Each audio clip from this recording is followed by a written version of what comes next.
Ladies and gentlemen, dear friends of the Czech Republic, my fellow citizens, I am addressing you on the occasion of the independent Czechoslovak State Day.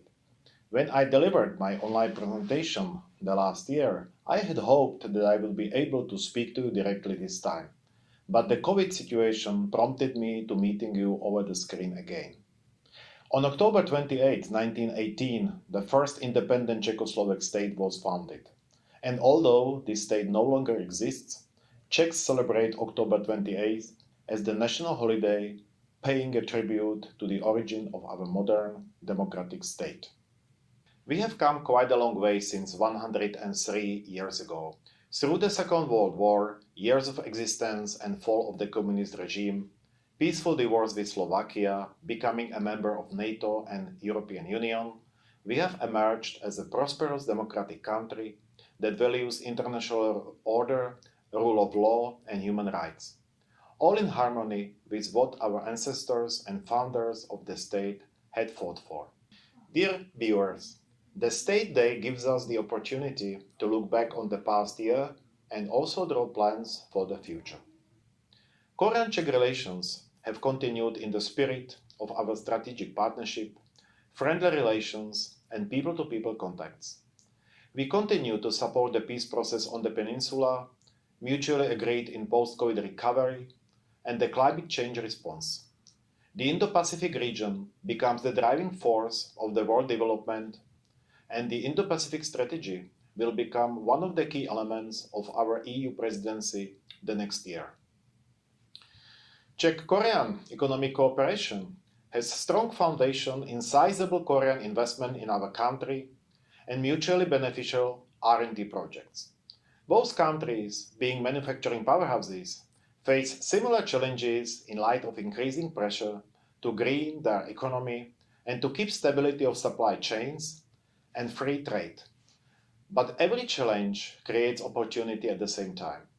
Digitalization, artificial intelligence, cybersecurity, cooperation in energy sector, hydrogen economy, and clean mobility are the new fields where we can create new values together.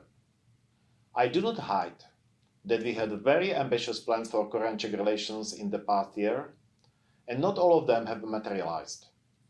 We welcomed Speaker of the National Assembly, Pak Byung-suk in Prague, and there were visits and contacts on the ministerial level. But the planned visit of our Prime Minister in Korea had to be postponed. Also, in public diplomacy, cultural exchange, and people-to-people contacts, a lot of projects had to be postponed or adjusted. Still, we managed to organize exhibitions like Secret of Wooden Puppets, Dreaming about the Czech Republic, and Czech Heroines, just to name a few. We reached out of Seoul and organized Czech Cultural Week in Pyeongtaek and the Color of Dream exhibition in the same city.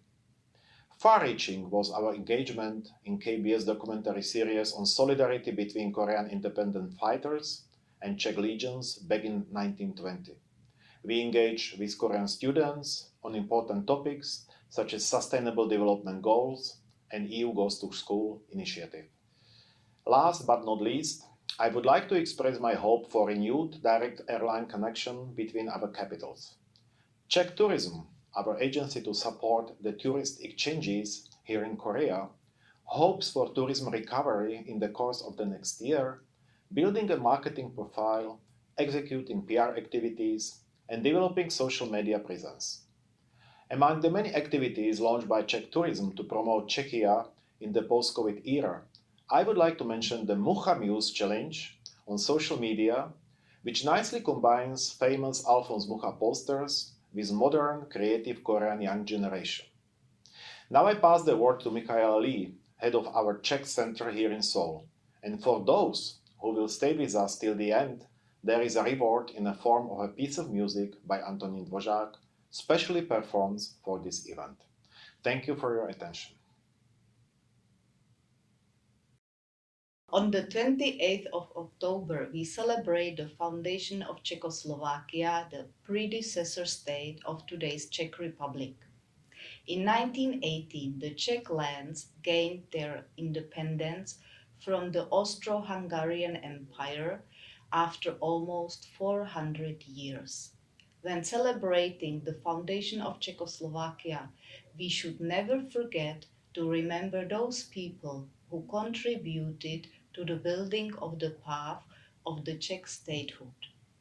So let me use this opportunity to mention at least two personalities from Czech history. This year we celebrate 1100th anniversary of the death of Saint Ludmila of Bohemia. She was a wife of Bořivoj I, the first historically documented Bohemian ruler of Přemysly dynasty. Thanks to their effort, Bohemia converted to Christianity and the power of Přemysly dynasty was consolidated. Ludmila probably also reigned in Bohemia for some time and was renowned for her piety and care for the poor. After being murdered at the order of her daughter-in-law Drahomira, she was worshipped as a saint and martyr. This year we also commemorate the 85th anniversary of Václav Havel, a worldwide known playwright, prominent dissident, and statesman.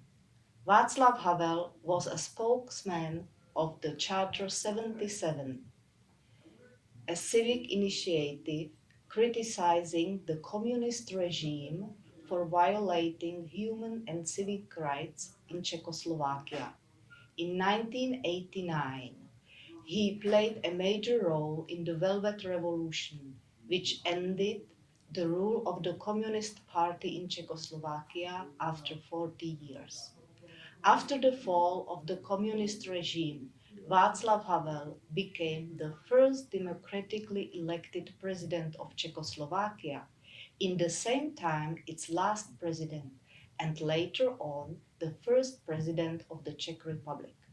Finally, as a director of the Czech Center Seoul, I'd like to mention some of our events which we have organized this year. Due to the coronavirus pandemic, the Czech Center Seoul mainly focused on online events.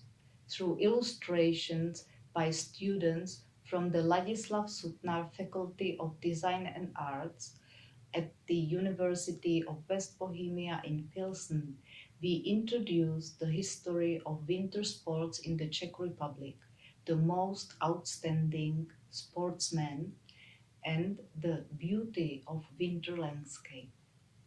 On the occasion of the International Women's Day, in cooperation with the Institute of Documentary Film, we screened a series of recent documentaries by Czech female directors.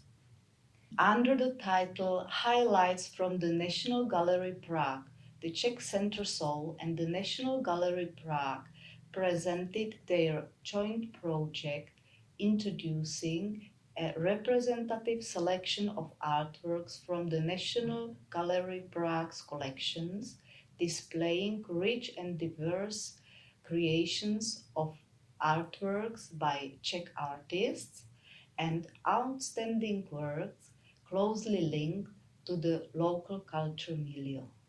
The most notable event presenting Czech culture in Korea this year was the exhibition Secrets of Wooden Puppets being held in the Seoul Museum of History. This extraordinary exhibition presented the history and the present of Czech puppetry, which was inscribed on the UNESCO representative list of intangible cultural heritage of humanity in 2016. Visitors could admire about 150 puppets and other exhibition items landed from the Chrudim Puppetry Museum. And what can you be looking forward to the end of this year? For example, an online comics about the worldwide known Czech architect Adolf Loos, online reading of Václav Havel's Letters to Olga, or a series of Czech puppet animations for children, and some other events.